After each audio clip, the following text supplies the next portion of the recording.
Hello friends, good morning. இன்றைக்கி நம்ம வீட்டு கிச்சன் நிலமை எப்படி இருக்குன்னு பாருங்கள். இந்த சாட்டர்டே வந்தால் எங்கே இருந்தாலும் சோம்பேறித்தனம் வருமோ தெரில. மற்ற ஸ்கூல் நாளில் எவ்வளோ க்ளீனாக செஞ்சுட்டு போவேன். இன்றைக்கி எப்படி பாருங்கள். இன்றைக்கி ஆனால் நான் சோம்பேறித்தனமாக இருக்கக்கூடாது, நம்ம வீடெல்லாம் க்ளீன் பண்ணணும், நோன்பு வருது அப்படின்னு நினச்சிட்டு தான் ஏஞ்சி வந்தேன். ஆனால் என்ன நேரமோ தெரில, நான் ஏஞ்சி வந்த உடனே கரண்ட் ஆஃப் ஆகிடுச்சு. ஒரு 6 மணிக்கெல்லாம் ஒன்றுமே செய்ய முடியல. பசங்களுக்கு லெமன் ரைஸ் செஞ்சு கொடுத்தேன், அது மீதி இருக்குது.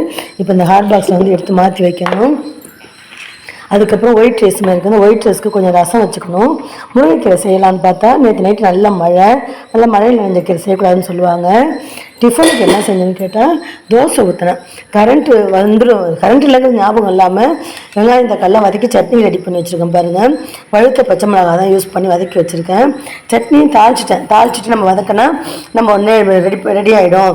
நம்ம வதக்கிட்டா இந்த வானலை கழுவாமல் நம்ம தாளிக்க முடியாது, ஒரு மாதிரி கழுவி போகும்.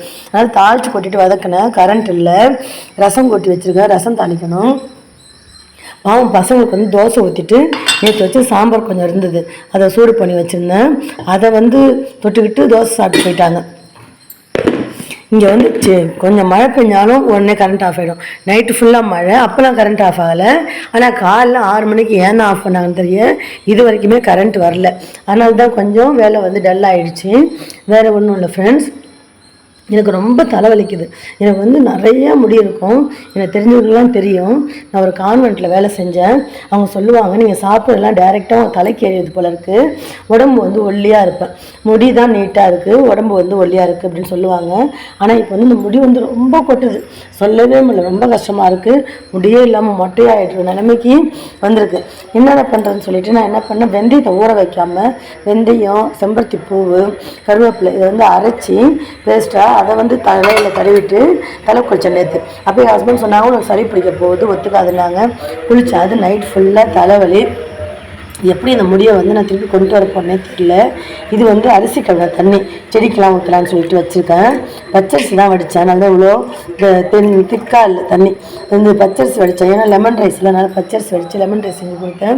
பொட்டேட்டோ வறுத்து கொடுப்பேன் எப்பயும். ஆனால் இன்றைக்கி அதுவுமே வறுத்து கொடுக்கல. ஏன்னா நான் அன்றைக்கி பொட்டேட்டோ வறுத்து கொடுத்தப்போ பாப்பா அப்படியே அதை எடுத்துகிட்டு வந்திருந்தாங்க. அதனால் இந்த குச்சி சிப்ஸ்ன்னு சொல்லுவோம்ல, அதை வச்சு கொடுத்துட்டேன். ஸ்நாக்ஸ் முறுக்கு வச்சு கொடுத்துட்டேன். நேற்று மெனக்கட்டு மாதுளம்பழம் உரிச்சு வச்சு கொடுத்தமிச்சிருந்தேன். அதை அப்படியே திருப்பி எடுத்துகிட்டு வந்தாங்க பாப்பா. அது குப்பையில் தான், செடியில் தான் கொட்டினேன். ஏன்னா அது எப்படி இருக்கும், நல்லாவே இருக்காது. அதனால் இன்றைக்கி எதுவுமே ஸ்நாக்ஸும் கொடுக்கல. இன்றைக்கி கொஞ்சம் சுறுசுறுப்பாக வேலையை பார்க்கணுன்னு பார்த்தா கரண்ட் சரி பண்ணிடுச்சு. கரண்ட் எப்போ வரும்னு தெரில. இப்போ சட்னி அரைச்சி நானும் ஹஸ்பண்டும் ஆளுக்கு ஒரு தோசை ஊற்றி சாப்பிட்டுட்டு வேலையை பார்க்கணும். இதுதான் இன்றைக்கி நம்ம வீட்டு நிலைமை. இது பிடிச்சிருந்தா லைக் பண்ணுங்கள், ஷேர் பண்ணுங்கள், கமெண்ட்ஸ் பண்ணுங்கள். தேங்க்யூ ஃப்ரெண்ட்ஸ், பாய்.